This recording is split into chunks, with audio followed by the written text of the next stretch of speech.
সন্ধ্যা বন্ধুরা, আশা করবো সবাই ভালো আছো আর প্রত্যেকের দিনটা বেশ ভালো করে মজা করে আনন্দ করে কাটছে। সুস্থ থাকাটাই ভীষণ জরুরি।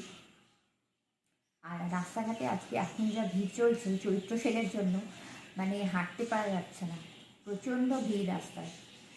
আর বাঙালির তো আস্তে আস্তে নতুন বছর আসতে চলবে, তো নতুন বছর পারপাসে এই একটু ডায়েরি ঘেটে ভাবছিলাম কী কী মেনু করা যায় সেদিন। তো যেমনই হোক, নতুন বছর, বাড়িতে কিছু স্পেশাল আইটেম, নতুন কিছু রান্না বান্না সব কিছু করতেই হয়। মোটামুটি আগে তো বিশেষ রান্নাঘরে ঢুকতাম না, বাট যবে থেকে রান্নার প্রতি একটা ন্যাক তৈরি হয়েছে তবে থেকে বিভিন্ন জায়গা থেকে বিভিন্ন রেসিপি অল্প অল্প অল্প অল্প করে কালেকশন করে আমার একটা ছোট্ট ডায়েরি আমি তৈরি করেছি। তো সেখানে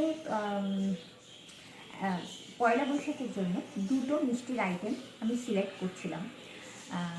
না, এখন বলবো না, অবশ্যই সেগুলো রেসিপিগুলো যাবে, সেগুলো তোমরা দেখো। আশা করবো তোমাদের ভালো লাগবে এবং খুব সহজ রেসিপি। তো আর কিছু নয়, আর আমার ঠাকুমার একটা স্পেশাল চাটনির রেসিপি ছিল। চাটনি নয়, টক, আমের টক, খুবই সিম্পল।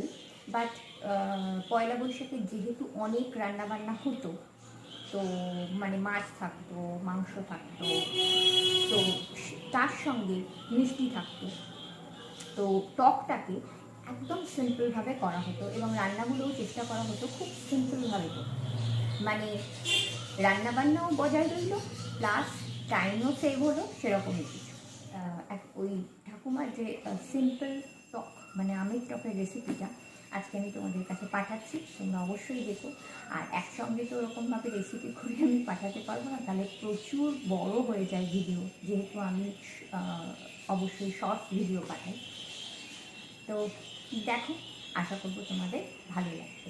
বেশ কিছু কেনাকাটি টুকটাক করেছি, সেগুলো পরে শেয়ার করবো, এখন আর নয়। তো আপাতত টাটা।